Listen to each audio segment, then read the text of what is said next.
네, 여러분 안녕하세요. 가을바람입니다. 최근에 제가 유튜브 채널이나 이제 저희 멤버십에서 국장 투자가 굉장히 유망하고 또 대세가 될 것 같다라는 얘기를 좀 드렸었는데, 제가 최근에 이제 부자TV에 이수빈 대표님 뵙고 저보다 이제 훨씬 더 국장을 잘 알고 계시고 좀 도움을 구하고자 오늘 찾아왔습니다. 네, 안녕하세요. 네, 반갑습니다. 네, 오늘 이수빈 대표님 모셨는데 간단하게 이제 자기소개 먼저 부탁드립니다. 네, 안녕하세요. 저는 최근에 또 가을바람님과 연이 닿아서 저는 반대로 미국 주식 배웠고요. 네, 오늘은 제가 그래도 나름대로 국장 최근에 좀 투자하면서 공부하고 배웠던 내용 좀 알려드리기 위해서 이렇게 나왔는데, 저는 부자TV라는 유튜브 채널 운영하고 있습니다.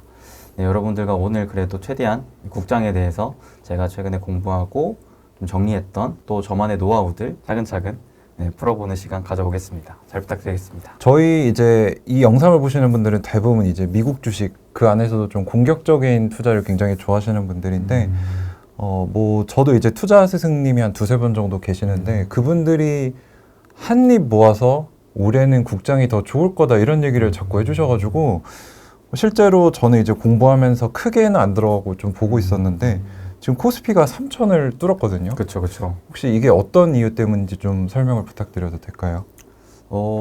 네, 그러면 제가 또 준비한 자료랑 같이 좀 보시면 좋을 것 같은데, 그 국장이 올해 미장보다 더 좋을 거다라고 주변에서 얘기해 주셨다고 했잖아요. 네네네. 어느 시점부터 그런 얘기가 좀 들렸나요? 그건 이제 대통령 선거 한 달 전쯤 정도? 예. 근데 저는 올해 초부터 아니 사실 작년부터 좀 그런 생각을 했어요. 작년까지는 사실 워낙 국장보다 미장이 좋았잖아요. 네네. 그러면서 그때 사실 많은 분들께서 이제 서학개미 운동이라고 하죠. 그때는 야 국장 탈출 지능순이야 하면서 막 국장 다 정리하시고 미장 들어가셔가지고 엔비디아, 테슬라 이런 주식들 많이 사셨고 했는데 저는 올해는 좀 그게 바뀔 거다라고 생각했거든요. 그래서 제가 그렇게 생각했던 이유들과 또 앞으로 또 제가 생각하는 바들 좀 얘기를 나눌 텐데, 우선 정말 국장이 좋았는지부터 좀 봐야 될 것 같아요.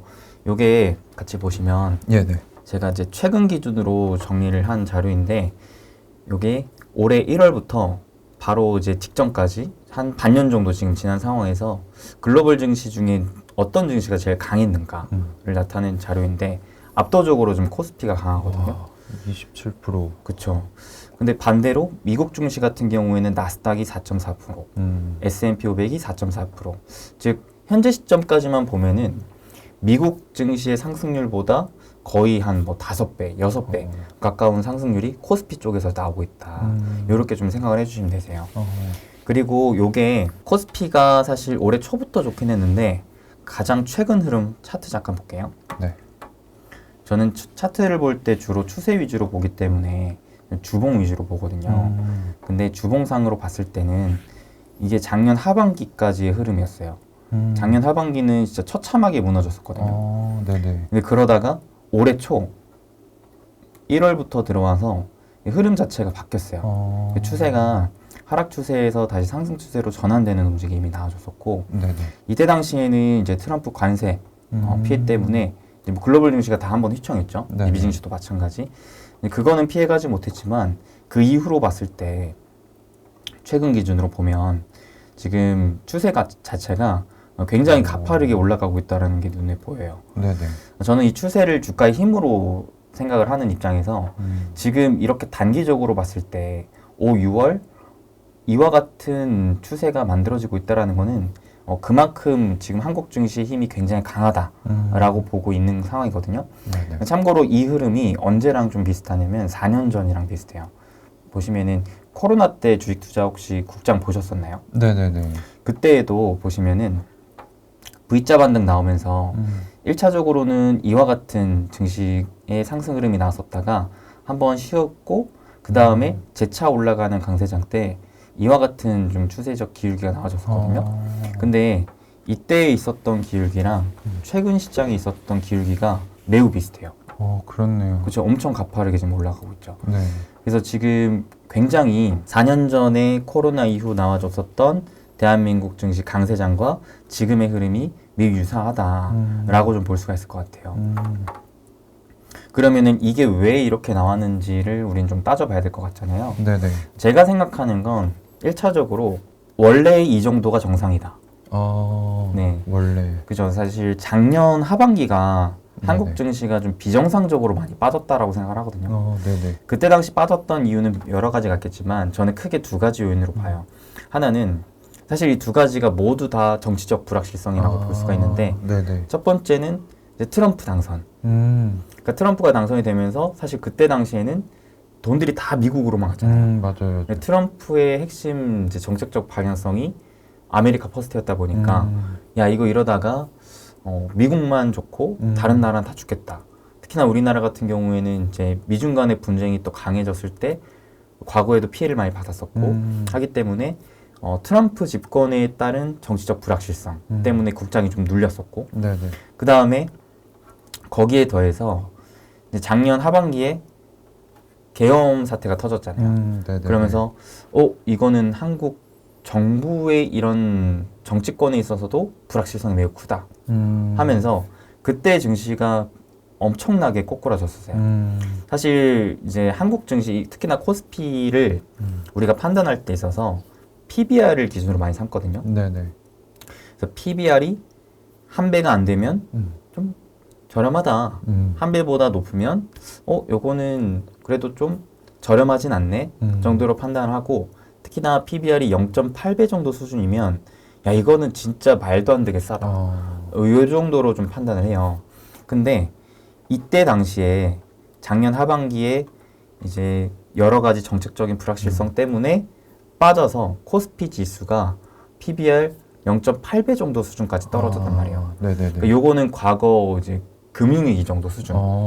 네, 그때랑 비슷한 정도 수준으로 떨어졌기 때문에 이게 특히나 야 주식을 싸게 사야지 라는 생각을 하실 때 좋아하시는 분들께서는 이때는 진짜 말도 안 되는 박앤셀이었다라는 거죠. 이걸 못 봤네. 근데 이제 중요한 건 우리가 주식을 싸다라고만 사진 않잖아요. 네네네. 결국 우리가 돈을 벌기 위해서는 싸도 앞으로 올라갈 게 눈에 보여야지 사잖아요. 그쵸. 제일 좋은 건 앞으로 올라갈 주식이 쌀 때 사는 게 제일 좋은데 그러면 이게 앞으로 올라갈 거냐라는 것을 좀 판단해 봤었어야겠죠.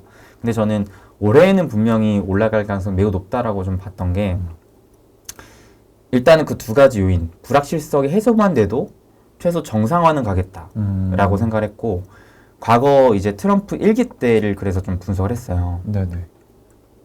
이 트럼프 1기 때도 트럼프가 집권하기 딱 전후에는 시장의 변동성이 많이 강했지만 결국 시간이 지나면서 특히나 트럼프 집권하고 한 3개월, 6개월 이후로는 시장이 점점 정상화가 됐었거든요. 그걸 대표적으로 뭘로 알 수 있냐면 금리와 달러로 알 수 있었는데 그 금리와 달러가 트럼프 집권 이번에도 마찬가지, 저번과 마찬가지로 단기간 급등을 했던 상황이 보여졌었는데 이 흐름이 올해에는 분명 진정될 가능성이 높겠다 라고 생각을 한 거죠. 그래서 잠깐 제가 또 금리와 그 다음에 달러의 흐름을 잠깐 보여드릴 텐데 이거는 미국의 10년물 국채금리거든요. 네네. 10년물 국채금리가 요때 보시면은 계속 원래 금리 인하 추세로 인해서 하락 추세를 가져가고 있었는데 네네. 이제 작년 하반기 때부터 단기적으로 트럼프 취임 전후와 함께 단기 상승을 보여줬었어요. 네네네. 요때가 저는 이거는 시장의 본질이 아니라 트럼프라는 이 인물의 정치적 불확실성 때문에 올라온 것이다. 결국 지금 미국도 그렇고 세계적인 흐름이 금리 인하 기조이기 때문에 결국 시간이 지남에 따라 다시 금리 인하 기조로 바뀌겠다라고 생각했고 네. 그 기조가 바뀔 때가 비로소 증시가 다시 좀 우상향할 수 있는 흐름이 나올 것이라 기대를 했고요. 그 다음에 두 번째는 환율인데 이게 환율 차트인데 이따가도 말씀드리겠지만 한국 주식에 투자할 때도 미국 주식에 투자할 때에도 우리 입장에서 중요한 건 또 환율이잖아요. 네네네. 근데 환율이 이때 보시면 단기적으로 트럼프 이제 취임 전후로 환율이 단기 급등을 했어요. 네네네. 이때는 물론 이제 계엄 사태도 터지면서 원화 가치가 워낙에 떨어지니까 달러가 이렇게 강세를 상대적으로 보이면서 환율이 치솟았는데 그러니까 이 흐름도 저는 이제 비정상적인 흐름이라고 본 거죠. 왜냐면은 이제 계엄 사태 터지고 어찌됐든 뭐 탄핵이 되든 말든 이거는 결국 시간이 지남에 따라서 해소될 문제라고 본 거였기 때문에 이게 조금 시기열을 최소한 반년, 길게는 한 1년 정도만 뽑아봐도 충분히 국장의 투자 매력이 강하겠다라고 생각을 했어요. 그래서 이제 환율이 이때가 이제 3월 말경이었고 그때 이제 4월, 5월, 6월 들어오면서 계속 3개월 연속 환율이 이렇게 떨어지는 모습이 나와줬는데 네네. 기가 막히게 그때 흐름부터 한국 증시가 여기 보시면 4월 월봉으로 보여드릴게요. 보시면 아까 환율이 4월부터 방향성이 바뀌었잖아요. 네네네. 그때 보시면 4월, 5월, 6월 이런 식으로 코스피가 굉장히 강한 상승 흐름을 보여주고 있고 이 흐름에 메인 수급 주체가 외국인들이 들어오면서 같이 나오게 됐다라는 것도 알 수가 있어요. 아무래도 이제 환율이 떨어지면 미국 외국인들 입장에서 이제 미국보다는 한국에 대한 좀 한차익을 노리면서 들어오게 되는데 앞선 상황에서는 작년 하반기부터 올해 4월까지 9개월 누적 외국인들이 38조 가까이 매도를 했거든요. 네. 그러니까 이것도 과거 금융위기 수준과 비슷했어요. 굉장히 이제 비정상적인 상황이 외국인들의 매도세와 함께 한국 증시에 맞닥뜨려졌었는데 그 흐름이 이제 정상화되는 과정으로 다시 외국인들이 들어오기 시작했고 이 흐름을 통해서 한국 증시가 다시 반등하고 거기에 더 상승까지 하고 있다. 이렇게 좀 이해하시면 될 것 같아요. 근데 저는 조금 어려운 부분이 그러니까 저평가 측면에서 보면은 먹을 게 있다 이렇게 판단할 수 있는데 지금 대한민국 자체가 인구도 많이 줄어들고 기업 경쟁력이 어떻게 보면 저는 미국 증시를 하고 있으니까 조금 안 좋아지고 있다라고 보는데 이게 계속 갈 수 있을까 이게 항상 고민이거든요, 사실. 저도 그 부분에 있어서 매우 공감해서 저는 한국 주식에 미국처럼 장기 투자하는 거는 그렇게 선호하진 않아요. 한국 주식은 분명히 그 사이클을 잘 타야 된다라고 생각을 하고 있고 그래서 지금 한국 증시가 어떠한 사이클에 올라타 있는지를 아는 게 중요하고 근데 한 가지가 있는 게 뭐냐면 저는 지금 한국 증시를 아까 이제 4년 만에 찾아온 기회장세라는 표현도 썼는데 네네. 여기에서 만약에 환율이 더 떨어지면 요거는 20년 만에 찾아오는 한국 증시의 대세 상승까지도 갈 수 있거든요. 그러니까 한국 증시의 밸류 자체가 바뀌는 거예요. 그러니까 그것도 잠깐 보여드릴게요. 네네. 이게 되게 중요한 자료인데 한국 증시가 이게 아까 제가 PBR 기준으로 보는 게 되게 중요하다고 했잖아요. 네네. 근데 PBR 기준으로 보시면 지금 최근까지 봤을 때 요거 위에 자료가 PBR이고 밑에 자료가 달러 인덱스거든요. 네네네. 위에 보시면 이제 코로나 때 나왔었던 흐름 외에는 추세적으로 봤을 때 밸류가 하락 추세로 계속 저평가 구간으로 그냥 처박히고 있었어요. 네네네. 그러니까 이게 모름지기 2010년부터 나왔었던 한국의 이제 구조적인 문제 그리고 반대로 미국의 구조적인 강세 그게 이제 달러의 강세 흐름과 같이 나와줬었거든요. 그러니까 이제 외국인들 입장에서는 점점 한국에 대한 투자의 매력도를 덜 느끼게 되고 네네네. 반대로 미국에 대한 투자 매력도를 느끼다 보니까 한국이 아닌 미국 쪽으로 계속 돈이 갔다라는 거죠. 근데 그게 영원하진 않았어요. 저도 사실 2010년도경부터 주식 투자를 이제 시작했기 때문에 그 전의 흐름의 경험은 없지만 데이터상으로 어떤 데이터가 있냐면 미국이 이제 브렉스 시대를 겪었을 때 이때는 구조적으로 달러 악세를 겪었었거든요. 이때는 반대로 구조적으로 원화가 상대적인 강세를 띠면서 코스피의 밸류가 0.69라는 저점을 딛고 거의 2배 가까이 구조적으로 이와 같은 상승을 보여줬었어요. 네네. 이때 코스피 지수가 얼마나 상승했냐면 이때 당시였거든요. 차트만 보더라도 앞전에는 박스권에 갇혀 있었다가 여기에서 이제 강한 상승 흐름을 한 차례 보여줬죠. 네네네. 이때 저점 대비 고점을 좀 따지면 코스피 자체가 300% 넘게 올라갔었습니다. 그러니까 이게 2003년에서 2007년 한 3, 4년 가까운 기간 동안에 시장 자체가 300% 넘게 올라갔다는 거거든요. 그리고 이 흐름은 그때 비교했을 때 20년 전에도 나왔었어요. 이때에도 3조 호황으로 인해서 달러의 구조적인 약세가 나와줬었고 반대로 코스피는 구조적인 상승 흐름을 보여줬었단 말이죠. 이때가 1980년대 후반이었는데 이때에도 코스피가 얼마나 올랐냐면은 이때 당시였거든요. 코스피가 이제 저점 대비 고점 이렇게 따지면은 거의 네, 한 8,900% 가까운. 저런 적이 있었군요. 네. 국장에. 그러니까 우리가 경험이 없을 뿐이지 네.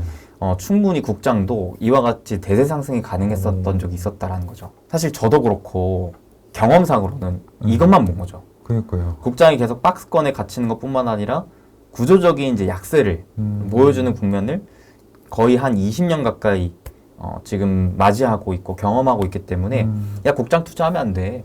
국장 투자하면 장기 투자했을 때 결국 이렇게 꼬꾸라져. 거기는 계속 싸. 미국으로 가야 돼. 이러한 인식을 충분히 계속 가질 수가 있었는데 중요한 거는 요게 과거에도 그랬고 어떤 구조에서 나오냐면은 달러가 약세일 때. 달러가 약세일 때 반대로 원화가 상대적으로 강세 흐름을 띠면서 코스피가 구조적으로 상승하는 이런 상황이 나왔었단 말이죠.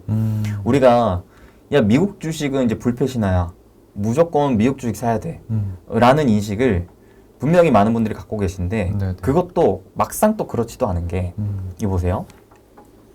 이게 S&P 500 지수의 이제 장기적인 추이인데 네. 자 여기 2010년대 이후로는 확실히 미국 증시가 압도적인 상승 추세를 가져가고 있죠. 네네.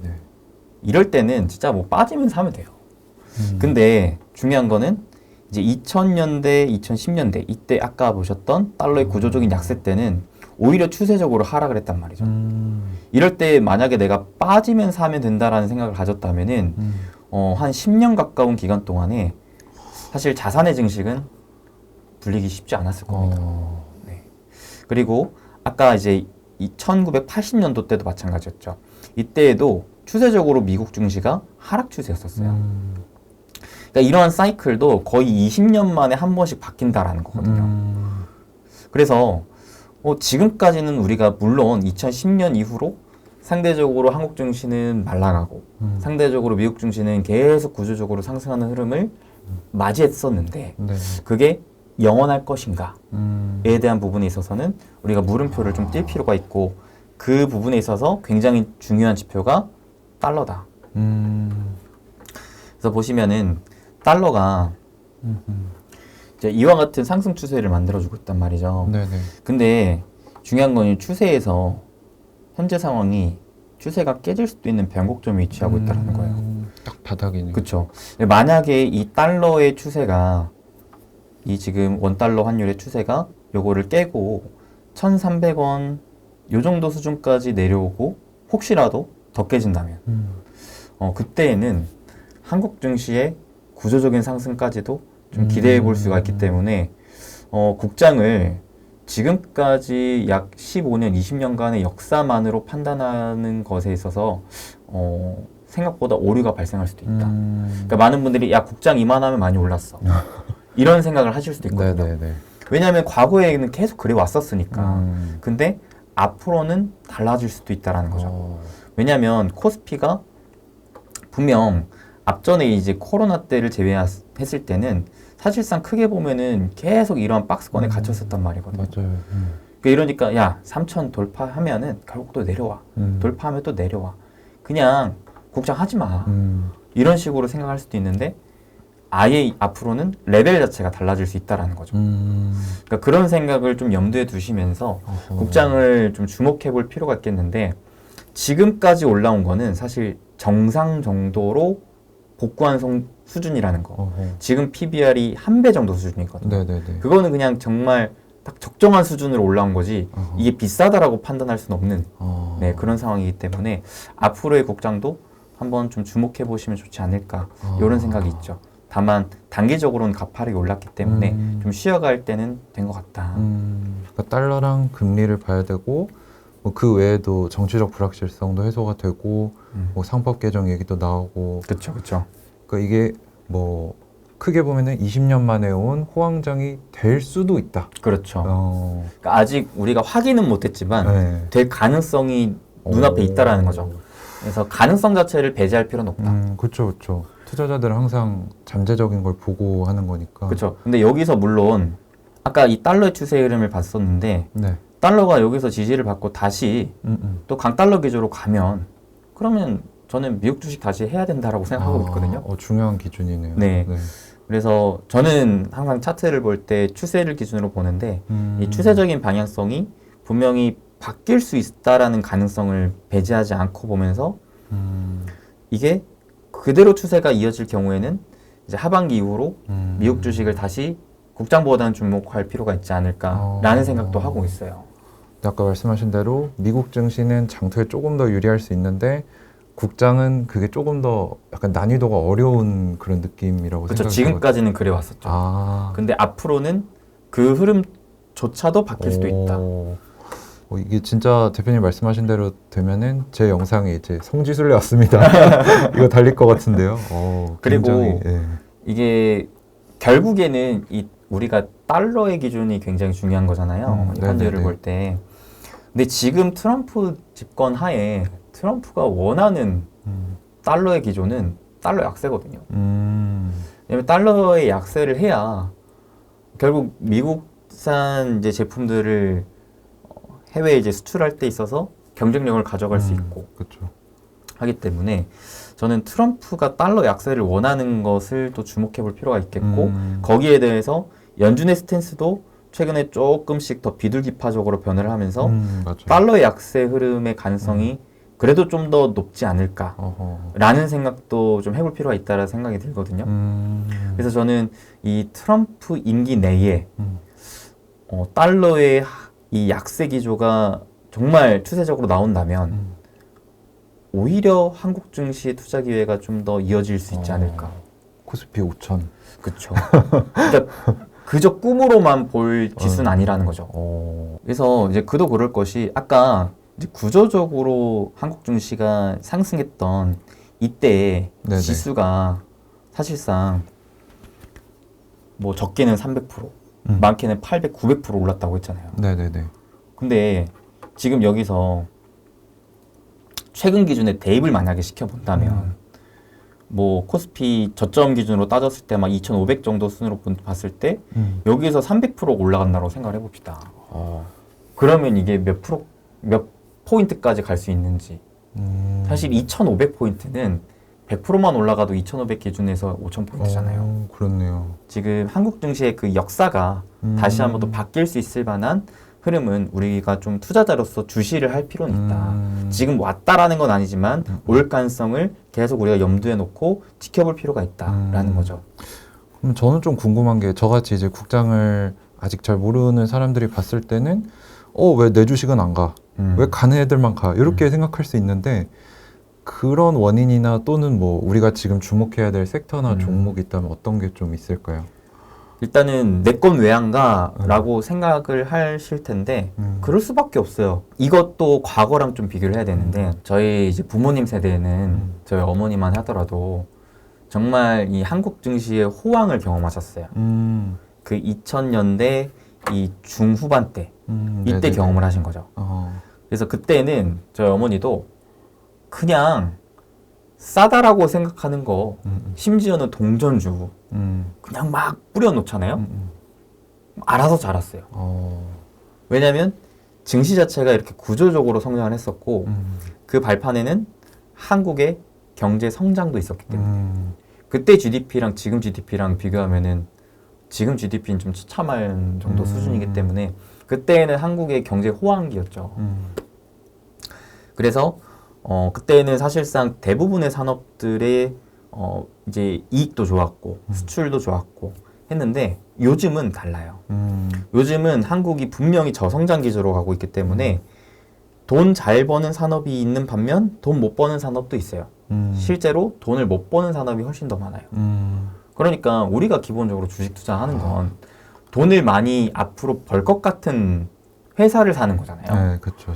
근데 점점 저성장으로 오히려 적자로 깨지고 무너져가는 산업들이 한국 증시 곳곳에 사실 훨씬 더 많다라는 거거든요. 네네네. 그러니까 난이도가 높죠. 그러니까 증시가 올라간다고 다 올라갈 수는 없다라는 거죠. 왜 저는 이거를 이제 농사로 비유하는데 토지가 비옥하다고 모든 씨앗이 다 꽃 피우고 열매 맺지 못하잖아요. 씨앗 자체가 썩어 있으면. 그렇죠. 그래서 그 씨앗이 썩어 있느냐 씨앗이 썩어 있지 않느냐를 최소한 구분을 하셔야 된다. 그게 이제 지금까지의 미장과는 조금 다른 면이 있네요. 근데 미장도 잘 생각해보면 많은 분들이 알만한 기업을 투자를 하셔서 그렇지. 그렇죠, 그렇죠. 그리고 또 대표적으로 성장하는 산업, 성장하는 기업에 투자를 하셔서 그렇지. 그렇지 않은 기업들은 재미없거든요. 맞습니다. 네. 그러니까 이게 참 희한해요. 미국 주식을 많은 분들이 투자하실 때는 분명히 성장주 쪽으로 투자하시거든요. 근데 꼭 이게 한국 주식으로만 들어오면은 가치주를 사려고 하세요. 싼 거를 사려고 하세요. 네네네. 이게 좀 희한해요. 저는 분명히 한국 주식도 성장주를 사야 된다고 생각하는 입장이거든요. 왜냐하면 우리나라 경제 저성장 국면이기 때문에 과거 호황기 때랑 다르거든요. 그래서 유난히 미국 주식은 막 테슬라, 엔비디아 이런 고밸류 사시는 분들이 꼭 한국으로 들어오면은 PER 낮고 PBR 낮은 것만 사려고 하세요. 자신감이 없는 거죠. 그쵸, 장투하면 안 될 것 같아. 그쵸. 약간 이런. 그러니까 좀 약간의 보험 가치, 맞아요. 좀 덜 잃자, 좀 싼 거 접근하자. 야, 왜냐면 높이 올라가 있는 주식이 더 올라갈 것에 대한 확신이 없으니까. 맞아요, 맞아요. 그러신 것 같아요.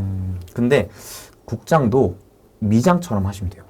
국장도 미장처럼. 그래서 충분히 잘 하실 수 있을 거예요. 저도 열심히 공부해보고 있는데, 그러면 최근에 좀 많이 오른 섹터나 좀 우리가 관심을 가져봐야 할 곳이 어떤 곳이 있을까요? 대표적으로는 네. 저는 그걸 주도주라고 불러요. 주도주의 의미는 이렇게 시장이 상승할 때 네네. 이 시장의 상승을 이끌어가는, 그게 이제 저는 이 시장의 주인공, 그걸 주도주라고 부르거든요. 약간 미장으로 비하면 엔비디아 같은. 그쵸. 그러니까 미장도 잠깐 제가 차트 보여드릴게요. 네. 이게 이제 미국 주식 S&P 500 차트인데, 네네. S&P 500 차트도 주봉으로 보면 좀 추세적인 관점을 생각을 해볼 수가 있거든요.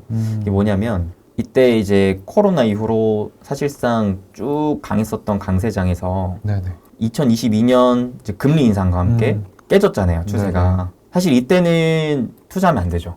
투자 열심히 하면 안 되죠. 근데 반대로 다시 추세가 상방으로 틀어졌어요.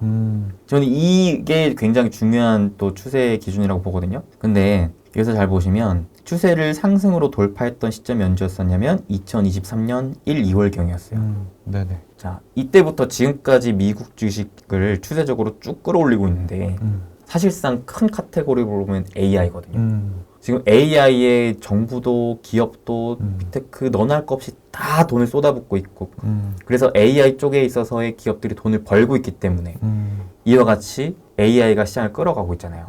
네네. 사실 AI가 아니면 재미없잖아요. 그쵸? 그렇죠. 그러니까 그런 것처럼 한국 주식도 우리가 투자를 할 때 지금 아까 봤던 작년 하반기를 뚫고 다시 새롭게 상승하는 국면에서 누가 이 시장을 끌어올리고 있는가, 이걸 좀 봐야 되거든요. 네네네. 근데 참고로 한국도 이게 큰 흐름으로 보면 미국이랑 비슷하게 이 2022, 3년 동안에 추세적인 하락을 가져가다가 네네. 크게 보면 이와 같이 네, 미국보단 힘이 좀 약했긴 했지만 어때요? 장기적으로는 비슷한. 네, 비슷한 상승 추세 흐름이 나왔죠. 그래서 이때 2023년 1, 2월 때 비슷하게 추세를 돌파하면서 따라갔어요. 그 힘이 미국보다 약할 뿐이었죠. 근데 이제 지금은 그 추세적인 상단까지도 지금 돌파하려고 하는 단기 강한 상승 흐름까지 받쳐주고 있단 말이거든요. 네네. 근데 잘 생각을 해보시면 한국도 미국이랑 비슷해요. 이때부터 이때까지 누가 이 시장을 끌어올랐나 보면은 큰 카테고리가 AI예요. AI 이 큰 카테고리 내에서 한국이 잘하는 게 뭘까요? 그 하이닉스 같이 찍어내는 그쵸. 영역. 네. 그러니까 결국 AI 중에 AI를 하기 위해서라도 필연적으로 같이 붙어서 가야 되는 게 반도체. 그 다음에 전력, 에너지잖아요. 네네네. 그게 지금 한국 증시의 주도주가 되고 있어요. 대표적으로 반도체. 말씀하셨던 하이닉스도 보시면은 이렇게 추세적으로 쭉 하락을 하다가 이때 이제 2023년 중반기부터 네네. 구조적으로 쭉 상승 추세를 가져가고 있는 상황이거든요. 네네네. 근데 그러면서 중간중간 부침은 있었지만 최근 들어 다시 신고가를 뚫고 올라가고 있어요. 이게 저는 굉장히 중요하다라고 보고 있는 게 네네. 지금 시장의 가장 큰 키워드는 AI다. 지금 AI가 전 세계 돈의 흐름을 왔다 갔다 하고 있다. 그러면 결국 그 AI 시대에서의 주인공을 우리가 투자해야 된다고 생각하거든요. 네네네. 대표님 같은 경우에도 아이온큐라는 기업을 투자를 했을 때 AI 다음은 양자 컴퓨터 이런 생각을 또 가지시면서 한 거잖아요. 네. 그러면서도 이제 AI를 또 투트랙으로 생각도 하고 계시고. 근데 이제 한국은 AI 관련 소프트웨어 따는 사실 약한단 말이에요. 그럼 결국 한국의 강점이 뭐냐? 반도체. 그 중에서도 메모리 반도체. 근데 이 메모리 반도체에 있어서 원래는 이제 디램과 낸드 구조의 경쟁이었는데 HBM이라는 새로운 반도체를 하이닉스가 이제 새로운 세상을 연 거죠. 그래서 참 안타까운 게 원래 삼성전자가 메모리 반도체 1등이었잖아요. 네네네. 근데 이 삼성전자는 이때만 하더라도 하이닉스랑 잘 같이 따라가고 있었어요. 삼성전자도 잘 하겠지, 하이닉스도 하는데. 그쵸. 근데 문제는 작년 하반기에 증명을 못했어요. 계속 엔비디아 퀄 테스트 받는다, 이제 곧 뭐 납품한다 이런 얘기를 하다가 안 나오네. 그때부터 엄청난 실망 매물이 쏟아집니다. 삼성전자는 저는 아직까지는 어떻게 표현하냐면 AI 시대에 올라타지 못했다. 정확한 평가네요. 네. 그래서 이게 지금 삼성 입장에서는 가장 큰 불안 요소이자 리스크다라고 생각하고 있거든요. 그래서 지금 추세적으로도 하이닉스는 지금 신고가를 뚫고 올라가고 있는데 삼성은 아직 이 큰 박스권을 뚫어주지 못하고 있고 네. 심지어 단기적으로도 박스권에 갇혀 있어요. 근데 참 여기서 우리가 주목해볼 만한 게 많은 분들이 참 차트 좋아하시잖아요. 네네네. 근데 차트만 보면 삼성전자가 엄청 싸 보이고 하이닉스가 엄청 과열이다. 비싸 보이죠. 근데 결국 주식 투자의 본질은 이 기업이 얼마나 돈을 버느냐, 앞으로 돈을 얼마나 벌 거냐, 그것 대비 밸류를 따져봐야 되는 거잖아요. 그쵸. 하이닉스의 12개월 기준 선행 PR이 6.71배 정도 수준이에요. 별로 안 되네요, 생각보다. 그렇죠. 생각보다 안 되죠. 그리고 실적에 대한 전망치를 보시면 연간 기준인데 작년부터 하이닉스는 기존의 역사를 바꾸고 있어요. 아예 매출 규모 자체가, 영업이익 규모 자체가 다른 세상으로 가고 있어요. 이 흐름은 올해에도 이어지고 내년, 내후년에도 성장 전망이 이어질 전망이 나와 있어요. 그래서 매출액 기준으로는 아예 자릿수 단위 자체가 또 바뀔 수 있는 구조로 가려고 하거든요. 그러다 보니까 이러한 성장세, 특히나 영업이익률도 보시면 과거 영업이익률은 많아봤자 20-30%. 지금은 어때요? 40%가 넘어요. 왜? AI에는 다 고성능 반도체 칩 위주로 들어가잖아요. 제조업에서 40%대가 나올 수 있구나. 그러니까요. 우리가 엔비디아만 뭐 50% 이상 나오니까 야 확실히 소프트웨어 단만 돈 잘 번다라고 생각하는데 아니라는 거죠. 그런 AI 흐름에 있어서 주인공인 기업들은 이와 같이 돈을 많이 번다라는 거예요. 근데 반대로 삼성전자는 12개월 기준 선행 PR이 12배예요. 주가가 그런데도 12배. 그러니까요. 이거는 그럼 누가 싼 거예요? 저는 하이닉스가 압도적으로 싸다고 봐요. 그렇네요. 네, 그러니까 차트에 속지 마셔라. 차트는 보조지표일 뿐. 굉장히 중요한 포인트네요. 지금 네. 제 주변에도 하이닉스 비싸고 삼성 싸 보이는데 하고 삼성 사시는 분들 되게 많아요. 저는 그거는 정말 위험하다고 생각해요. 왜냐면 삼성은 영업이익률 보세요. 그렇죠. 이게 정상이죠. 제조업은. 네, 사실 이게 정상이잖아요. 네, 10% 내외로. 네, 근데 심지어 과거 흐름보다도 못하고 있어요. 실적도 보시면 매출 추이 자체가 사실상 큰 변화의 흐름이 없고 영업이익을 보시면 더 오히려 작년보다 올해가 안 좋아요. 그러다 보니까 저는 최소한 삼성전자가 AI에서 나도 HBM 할 수 있어. 또는 뭐 시스템 반도체 단에서 나도 AI에서 뭔가를 할 수 있어. 아니면 온 디바이스 측면에서 난 AI 스마트폰에서 절대적으로 지금 애플이랑 경쟁해서 우위에 있어.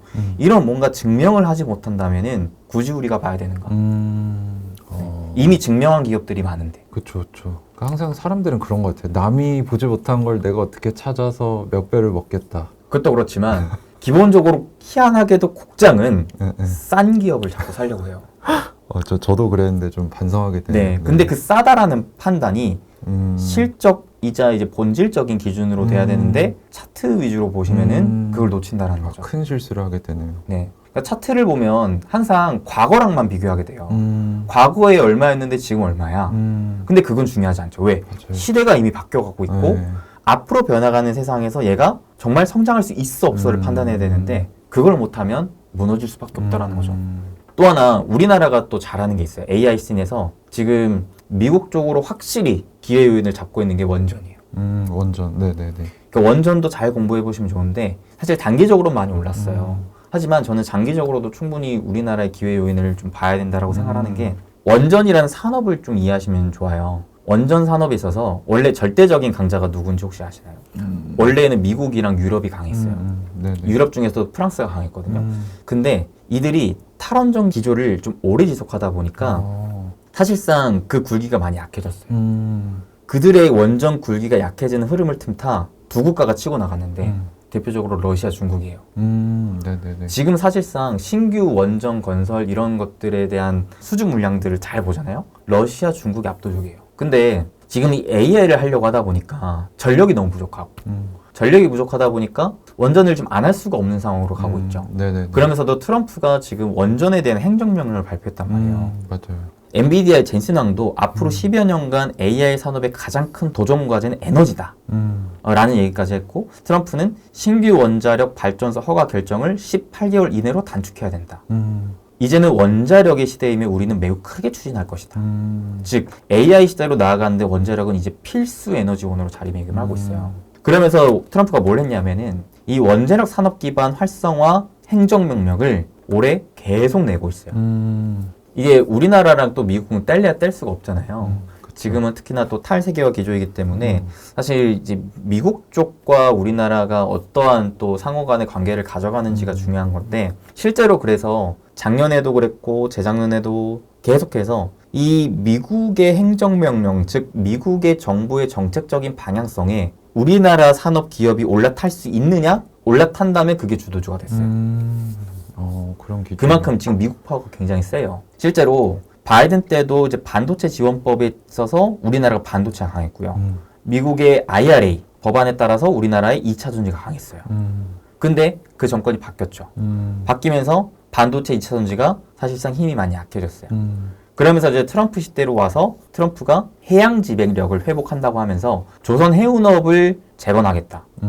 이제 여기에서도 중요한 게 미국이 오랜 기간 동안에 조선업을 사실상 내팽개쳐가지고 이미 중국한테 거의 다 따라잡혔거든요. 그러니까 이 자체도 되게 큰 리스크죠, 미국 입장에서는. 지금 조선이 에너지 운반뿐만 아니라 이 방산도 사실 이 조선업을 무시할 수가 없는데 지금 가뜩이나 세계가 전쟁하고 있는 상황에서 이 조선업에 대한 역량이 미국이 부족하다라는 거예요. 그러면은 결국 미국이 혼자 배를 만들기 어렵기 때문에 우방 국가에서 도움을 받아야 돼요. 근데 대표적으로 도움 받을 수 있는 게 중국을 제외하면 한국, 일본인데 일본보다 한국이 양질로 훨씬 앞서거든요. 그래서 트럼프가 취임하고 바로 우리 쪽으로 전화해서 한국의 조선업에 도움 필요하다 라는 식으로까지 전화를 할 정도로 한국의 조선업이 지금 미국 쪽으로의 수혜를 계속적으로 받아가면서 장기적인 수혜를, 성장을 기대할 수 있는 상황이란 말이에요. 그래서 조선업도 사실 지금 한국 증시에서 굉장히 큰 주도주가 되고 있어요. 그게 다 지금 미국의 필요로 인해서. 원전도 그러합니다. 원전도 미국 입장에서 원전을 이렇게 필수 에너지원으로 삼았는데 문제는 지금 원전의 굴기가 무너져 있다. 누군가의 도움 필요해요. 특히나 이 건설 부품단에서는, 제조단에서는. 그럼 누구의 도움을 얻을 것인가를 보면은 러시아, 중국인데 사실상 미국 입장에서는 적대국이란 말이에요. 그쵸. 그러면 이들을 배제하고 누가 있느냐? 사실상 한국이 유일하다. 그렇게 보는 거예요. 그랬을 때 한국의 원전이 정말 압도적으로 강한 상승 흐름을 보여주고 있습니다. 두산에너빌리티. 요새 가장 핫한. 그쵸. 사실 가장 핫하죠. 두산에너빌리티도 저도 미국의 오케이, 트럼프의 행정명령이 나왔다 하면서 또 어떤 부분까지 봤냐면, 사실 원전이 계속 강했던 건 아니었어요. 2020년부터 거의 올해 상반기까지만 해도 이 박스권에 갇혀 있었단 말이에요. 재미가 없었어요. 근데 그전에도 저한테 원전 물어보시는 분이 많았거든요. 근데 그때는 저는 원전 안 본다 그랬어요. 분명히 세계가 원하는 건 맞는데 지금 미국 쪽에 있어서의 한 가지 불안 요소. 왜냐하면 그때 당시에는 이제 바이든이 원전을 막 밀어주려고 하진 않았으니까. 그 다음에 두 번째는 한국 정부의 불확실성. 분명히 이제 윤 정부는 다시 원전을 하려고 했지만 혹시라도 이 계엄 사태 이후로 정권이 바뀐다면 민주당은 앞서 문정부 때 좀 탈원전의 기조를 했었기 때문에 그게 불확실성이 있었죠. 근데 이번에 이제 민주당 측에서 최근에 입장을 바꿨거든요. 네, 원전을 하긴 한다. 그걸 보고 오케이, 원전 이제 다시 봐야 되겠다 싶어서 이제 저는 새로운 주도주로 원전을 이때부터 이제 주목을 했는데 사실 너무 빨리 올랐어요. 너무 빨리 올라서 지금은 12개월 기준 선행 PR이 100배예요. 많이 올랐네. 엄청 부담스럽죠. 그래서 저는 차라리 그 좀 다음 뭐 쉬어갈 때 공략을 하던가 아니면 좀 후발주자를 보는 게 좋겠다라고 생각을 하는데 제가 보는 후발주자는 지금 건설 쪽을 보고 있어요. 건설도 지금 미국 주요 기업과 함께 협업을 하면서 미국 쪽의 새로운 원전에 대한 이 건설들을 한국 기업이 좀 가서 진행을 하려고 하는 움직임을 보여주고 있거든요. 근데 대표적으로 이제 대장이 현대건설. 현대건설은 근데 보시면 밸류에 대한 부담이 덜하죠. 네네. 확실히 건설 쪽이 국내 이제 내수, 부동산 시장 이런 불확실성 요인들이 크다 보니까 많이 눌려 있는데 근데 건설 쪽도 저는 이제는 좀 달리 봐야 된다라고 생각하는 게 과거 내수 중심에서 이제 수출 중심으로 이제 성장을 할 것이다. 그래서 지금 차트도 현대건설이 단기적으로 많이 올랐어요. 네네네. 근데 이제 길게 보시면 아직 좀 갈 길이 멀지 않았나. 좀 이렇게 보고 있고 그 다음에 DLENC 같은 경우에도 이제 건설 기반에서 미국의 SMR 쪽과의 이제 시너지를 내는 기업이거든요. 그래서 차트적으로는 사실 비교적 부담은 덜한 쪽이 DLENC죠. 이제 추세를 상승으로 이제 전환시키고 가고 있기 때문에. 네. 이 길기만 보더라도 아까 현대건설은 이렇게 너무나 지금 가파르게 올라가고 있는데 네네. 그거랑 비교하면 좀 부담이 덜한 상황이라고 좀 보여집니다. 그래서 지금 크게 봤을 때는 확실히 지금 시대는 AI 시대. 그래서 미국 쪽도 AI가 주도주인 만큼 한국도 지금 그러하다라는 거를 알 필요가 있겠고 대신에 한국은 미국의 그 필요로 인해서의 그 협력 가능성을 좀 잘 보시면서 그 기회에 올라타는 산업 기업들이 지금 주도주가 되고 있다. 대표적으로 조선, 그다음에 원전, 그다음에 새롭게 반도체까지도 좀 주목을 할 필요가 있겠고 여기에서 하나만 더 하자면은 에너지 전력. 그래서 현대 일렉트릭 같은 발전기, 네, 전력기기 관련 기업도 꾸준하게 이렇게 좀 상장하고 있거든요. 신고가 뚫고 그 다음에 효성중공업도 다 마찬가지예요. 지금 이렇게 계속 미국 쪽으로의 수혜를 기대하면서 가고 있어요. 그 다음에 최근에 뭐 일진전기도 신고가 뚫고 있고 LS 일렉트릭 같은 경우에도 계속 신고가 뚫고 있고 이런 식으로 에너지 전력 쪽으로도 볼만하다.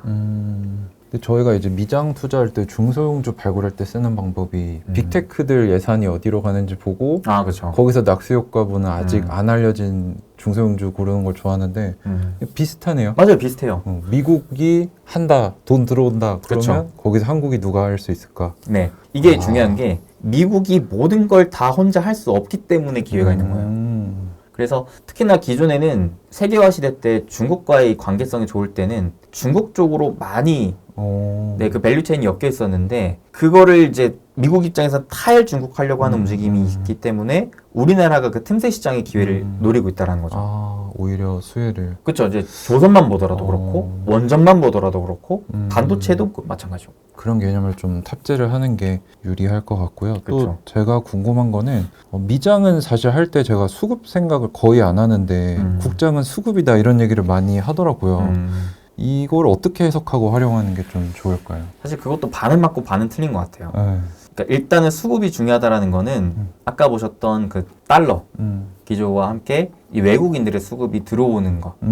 사실 외국인들이 워낙 자금 규모가 한국보다는 훨씬 크기 때문에 큰 돈의 흐름이 움직이는 거를 이제 수급적인 변화의 흐름으로 이제 볼 필요가 있는 것인데 그래서 이제 1차적으로는 아까 보셨던 그 환율의 추세가 깨지면서 외국인들이 더 한국 주식을 사려고 하느냐.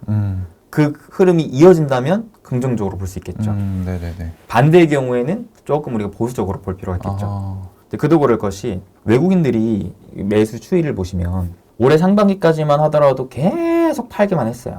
이 빨간색 추이를 보면 계속 하락세잖아요. 네네네. 그거를 누가 맞춰줬느냐? 기관이 맞춰줬어요. 개인은 그냥 왔다 갔다 시장 좋으면 들어왔다가 시장 안 좋으면 또 나갔다가 왔다 갔다만 하고 있었거든요. 파란색 보시면. 근데 외국인이 최근 들어서 그 추세를 바꾸고 있다. 수급적인 추세를. 그리고 누가 또 바꾸고 있다? 개인도 좀 바꾸고 있다. 기관들은 오히려 좀 차익 실현 때리고 있어요. 네, 기관들은 올해 상반기에 확실하게 이제 막 잡아주고 주도주 위주로 돈 벌었던 것들을 한 차례 이제 하반기를 대비한 리밸런싱 좀 하고 있다고 보시면 되겠고 그 흐름을 이제 외국인과 기관, 개인이 좀 들어오고 있다. 그럼 개인은 왜 들어오느냐? 저는 앞으로 외국인뿐만 아니라 개인의 수급도 사실 저는 되게 중요할 거라고 봐요. 왜냐하면 한국은 이제 더 이상 투자를 안 하면 안 되는 네, 국면으로 가기 때문에. 사실 코로나 때도 그랬어요. 코로나 때도 우리가 한 번도 경험해보지 못했던 초저금리를 경험했잖아요. 네네네. 사실상 거의 뭐 0%에 가까운 금리. 은행 예적금 이자를 얼마나 우리가 받았을까를 생각을 해보시면 솔직히 말해서 물가 상승률에 대한 방어도 못할 정도였어요. 그렇죠, 그렇죠. 즉 이자를 받긴 받는데 그 이자 금액을 보시면 물가의 방어가 안 돼서 오히려 자산의 가치가 하락하는. 그러니까 은행에다 맡겨놓는 게 손해다라는 거죠. 그렇죠, 그렇죠. 근데 그 기점이 한국 기준금리 기준으로 봤을 때 2% 이하로 떨어지면은 지금 한국의 물가가 한 2% 정도 수준이기 때문에 방어가 안 되는 수준으로 가는 거거든요. 그런데 지금 한국의 금리가 작년 하반기부터 계속 금리 인하의 기조로 가고 있어요. 근데 여기에서 최근 5월에 하느니 금리를 내릴 때 이런 말까지 했단 말이죠. 지금 한국 경제가 힘들다. 그러면서 특히나 이 내수가 많이 힘들기 때문에 이거를 끌어올리기 위해서라도 하반기에 추가적으로 연내 한 2차례 정도는 추가 금리 인하를 할 것 같다. 근데 과연 한국의 지금 저출산, 그 다음에 구조적인 저성장 국면 이게 단기간 해소될까라는 부분을 생각을 해봤을 때 저는 충분히 장기적으로 한국의 기준금리는 인하의 방향성으로 갈 가능성이 높다고 보고 있거든요. 그러면 올해 하반기부터 점점점 많은 사람들은 이거 아닌 것 같은데 은행에다가 돈을 넣었는데 손해네 인식이 만들어질 수 있겠고 그 돈들이 빠져나올 수 있겠다 싶은 거죠. 그러면 은행에서 돈 빼서 결국엔 소비 또는 투자를 해야 되는데 네네네. 우리가 자산을 증식시키려면 투자를 해야 되겠죠. 뭐에 투자를 할까 생각을 해볼 필요가 있겠죠.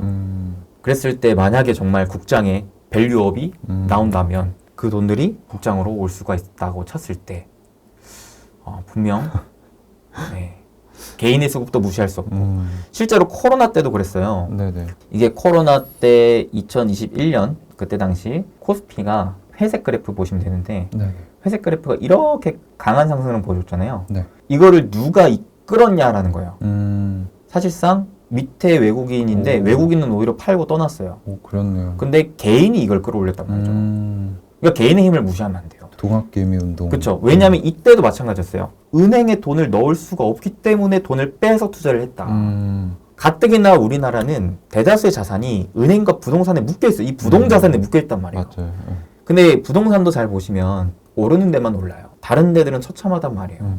근데 그 오르는 데는 이미 가격, 이 레벨이 신규 진입하는 입장에서는 쉽지 않아요. 맞아요. 그러면 일반적인 이 중산층들 그 밑으로 봤을 때 살기 위해서 내 자산을 조금이라도 증식시키기 위해서 뭘 해야 되느냐, 뭘 할 수 있느냐. 저는 주식이 가장 독보적이지 않을까. 제2의 동학 그쵸. 개미운동이 일어날 저는 수도 기대를 있고. 하고 있어요. 저도 이제 이사를 생각하고 있다라고 네. 말씀드려서 임장을 많이 다녔는데 지금 이재명 정부가 대출을 6억으로 묶으면서 그렇죠. 이게 오히려 국장으로 올 것 같아요라는 분석이 굉장히 많더라고요. 네. 그것뿐만 아니라, 그러니까 한국 정부는 즉 이재명 정부는 부동산 분명히 규제하고 있어요. 반대로 주식시장은 엄청나게 활성화시키고 있어요. 실제로 그러고 있나요? 그러니까 그것만 봐도 저는 이렇게 봐요. 정부가 돈을 풀어요. 심지어 추경도 때린대요. 심지어 지역화폐도 뿌린대요. 돈을 계속 뿌리는 거거든요. 거기에 있어서 하나는 금리를 내려요. 돈은 계속 풀려요. 돈의 가치는 점점 떨어져요.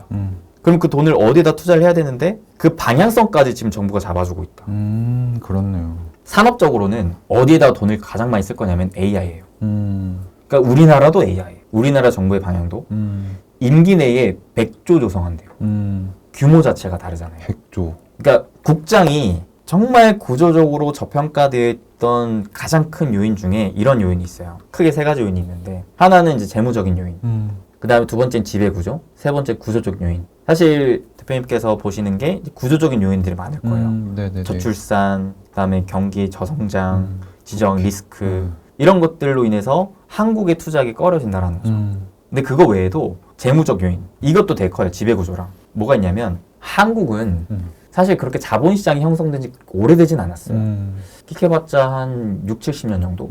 그리고 그 6, 70년 전에는 어떤 시대였느냐. 우리가 IMF를 겪고 다시 딛고 일어나는 세대.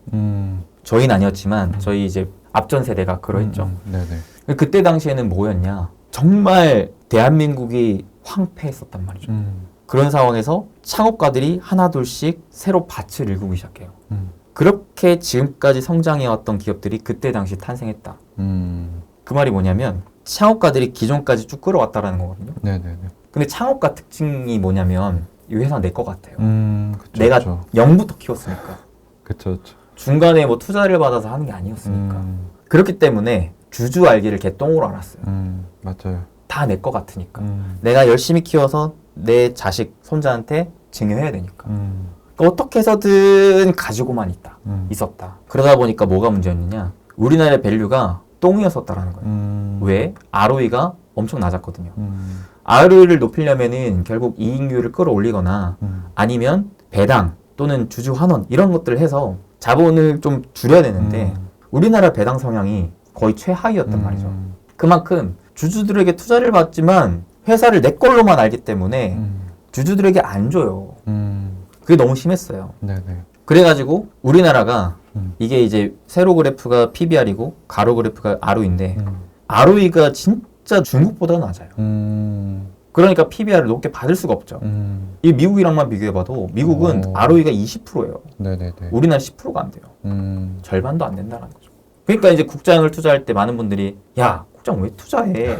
밸류도 계속 깎여. 심지어 배당도 안 줘. 야 주주 알기를 개똥으로 알아서 막 물적 분할해갖고 자사주 상장시켜갖고 모회사 개똥값을 만들어.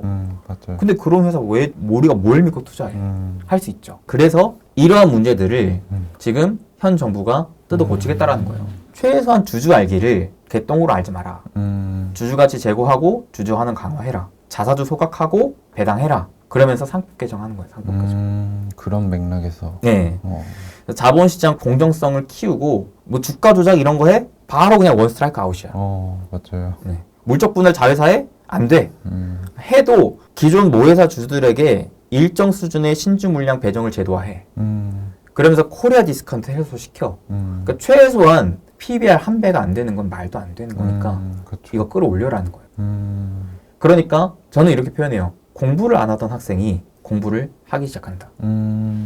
우리가 투자를 하는 건 결국에 좋은 회사를 내 걸로 만드는 것도 있겠지만 가장 중요한 건 내가 돈을 벌기 위함이잖아요. 그쵸. 돈을 벌기 위해서 결국에는 누가 앞으로 돈을 더 많이 벌 건데 라는 것도 중요하지만 이 회사의 주가가 얼만큼 더 올라갈 건데 가 중요하다고 봤을 때 실적도 실적이지만 이 밸류에이션을 따져볼 필요가 있겠죠. 그 밸류에이션 부분에서 기존의 선진국들은 좋은 밸류를 받고 있었지만 한국은 그 주주 환원들을 안 하고 여러 가지 문제로 평가가 절하가 되어 있었다. 근데 이게 여러 가지 상법 개정 이런 부분들로 인해서 최소한 정상화만 돼도 그 성적이 오르는 폭은 이미 모범생이 공부해서 더 끌어올리는 것보다 클 수 있다.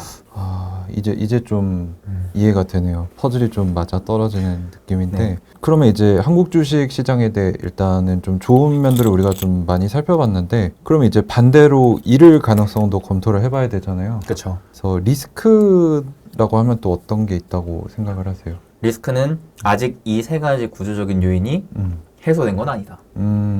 해소하려고 하는 방향이지만 우리가 완벽하게 확인하진 못했다. 특히나 세 번째 구조적인 요인, 저출산 문제. 쉽게 해결되기 어렵잖아요. 네. 경제 저성장의 국면, 미중 갈등, 북핵과의 지정 리스크 이런 것들은 정말 잠재적인 리스크 요인이겠죠. 그렇기 때문에 저는 명확하게 더 선택과 집중이 필요하다. 이런 리스크를 최소화하면서도 오히려 변화의 기회를 잡을 수 있는 산업 내지 기업에 투자를 하는 게 좋다. 그런 쪽은 장투해도 된다. 그런 종목에 한해서. 그쵸. 네. 한해서. 근데 이게 이제 저같이 미장을 위주로 했던 사람들은 어느 시점에 이제 국장 진입을 해야 되는데 저 같은 사람도 지금 봤을 때 지금 단기적으로 많이 올랐네? 조금 부담스럽단 말이에요. 그쵸, 그쵸. 어떤 전략이 좀 유효하다고 보세요? 일단은 저는 이제 차트를 볼 때 추세를 많이 본다라고 했잖아요. 네네네. 자, 추세에는 기준이 세 가지잖아요. 상승 추세, 하락 추세, 비추세. 그랬을 때, 자, 나는 돈을 벌기 위해서 주식 투자를 한다라고 치면 저는 최소한 상승 추세에 올라타야 된다고 생각하거든요. 최소한. 상승할 때. 네. 아까 봤다시피 하락 추세에 올라타 버리면 시간이 지나면 지날수록 내 자산은 깎이는 거기 때문에 그렇죠. 이게 나중에 올라갈 것에 대한 확신이 있지 않은 이상 최소한 우리는 상승 추세에 올라타야 된다. 자, 그렇게 봤을 때 지금 한국 증시는 상승 추세냐 아니냐라는 거죠. 지금 상승 한국 주식. 추세네요. 그죠? 네. 장기적으로도 상승 추세고 단기적으로는 심지어 4년 전에 그 유동성 축제 장세와 비슷한 강도의 힘을 갖고 있는 상승장이에요. 그러니까 이게 올라서 못 잡겠다라고 하는 논리보다도 저는 지금 상승이 유지 중이기 때문에 여전히 살 수 있다. 반대로 말씀드리고 싶어요. 지금 장세가 4년 전과 매우 비슷하니까 네네. 그때를 좀 예시를 들어볼게요. 그때 시장이 V자 반등을 하고 이와 같이 쭉 상승하다가 잠깐 이렇게 깨져서 옆으로 기었어요. 그 다음에 다시 재차 이 상단을 뚫어주는 상황에서 이와 같이 한 차례 더 기울기가 가팔라지게 올라갔죠. 네네. 그러다가 여기서 한 차례 또 깨고 옆으로 기었어요. 자, 뭐냐면 상승, 횡보. 상승, 횡보가 이어졌다라는 거거든요. 그러다가 여기를 뚫고 더 올라가는가 싶더니 아니다. 여기를 오히려 이탈하고 이 박스권까지도 깨고 나서부터는 쭉 그냥 하락하기만 했어요. 내가 많이 올라갔다라는 이유 하나만으로 못 사는 거는 상승의 기회를 다 놓칠 수 있다. 특히나 주도주인 경우 더 그래요. 우리가 팔아야 될 때는 언제냐면 하락할 때 팔아야 돼요. 저는 그렇게 생각하거든요. 그게 추세적인 관점에서. 그러니까 물론 상승 추세가 이어지는 국면에 하락하는 건 좋죠. 그 가운데 싸게 살 수 있는 기회니까. 네네네. 그래서 나는 그래도 도저히 이럴 때는 못 살 것 같다 라고 한다면 네. 이렇게 옆으로 기는 구간을 한번 기다려 보시면 어떨까. 추세가 하락으로 깨지는 게 아니라 옆으로 길 때요. 여기 보시면은 여기 이제 주황색 선이 제가 많이 사용하는 추세 기준선인데 네네. 여기를 깨지 않잖아요. 저게 혹시 200일 이평선인가요? 요거는 저는 주봉 기준 30주선으로 봐요. 아, 30주선. 네. 근데 요거를 여기를 이렇게 깰 때 아하. 깨고 나서부터는 하락 추세로 바뀐단 말이죠.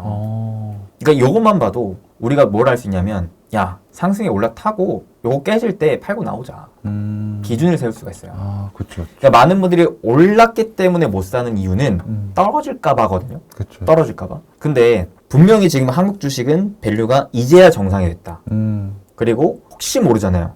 20년 만에 나온 사이클로 정말 대세 상승으로 만약에 올라탄다면 지금 올라간 건 올라간 것도 아닐 수도 있게 되거든요. 그쵸. 그렇게 되면 올라가서 못 잡겠다라는 것은 사실 나중에 더 큰 상승까지도 내가 놓쳐버리게 되는 경우가 발생할 수 있다.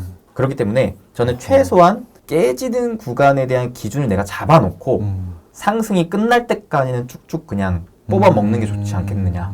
언제까지 올라갈지에 대해서는 우리가 예측할 수 없어요.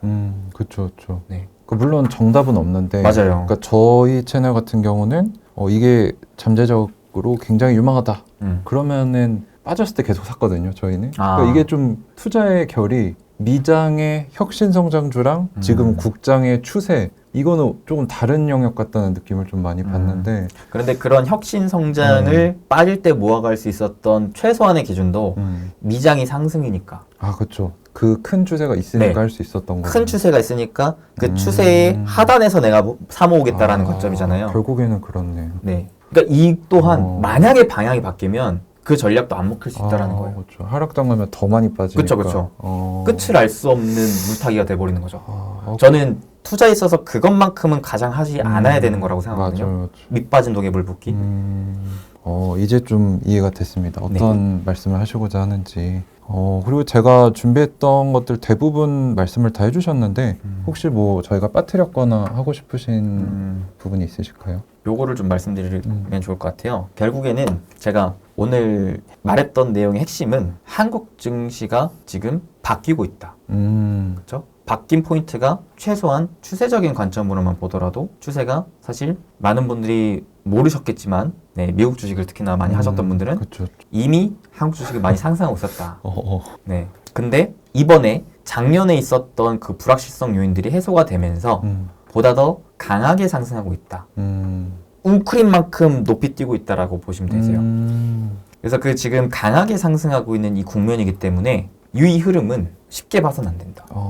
지금 맞습니다. 앞전 저항까지 다 뚫어갔잖아요. 네, 강력하게. 그리고 기존에 여기에서 더 할 수 있는 게 우리나라의 구조적인 문제였던 요소들까지도 해소되는 국면으로 가고 있고 이게 보다 정부의 정책이 구체화되면서 실행이 되고 있단 말이에요. 네네네. 그러면 결국 주식은 또 앞으로 어떻게 될지에 대한 미래 기대감으로 가는 것이기 때문에 이게 공부를 정말 안 했던 학생이 이제 나 공부를 할게요 말하는 것뿐만 아니라 책 피고 지금 공부를 하고 있으면 이건 좀 달리 봐야 되지 않겠나. 그러다 막 전교 1등하고 그렇죠. 그건 모르는 거니까. 그쵸. 이 학생이 점수가 몇 점까지 올라갈지는 우리는 알 수는 없어요. 다만 정말 안 하던 학생이 이제 책 피고 공부를 하려고 하는 상황에서 앞으로 성적이 그래도 오를 가능성이 높지 않겠느냐라는 거죠. 그 관점에서 만약에 환율 추세가 깨진다면 그러면서 외국인들이 돈 따발 들고 더 한국 장세로 들어온다면 그때는 더 달라질 수도 있겠다.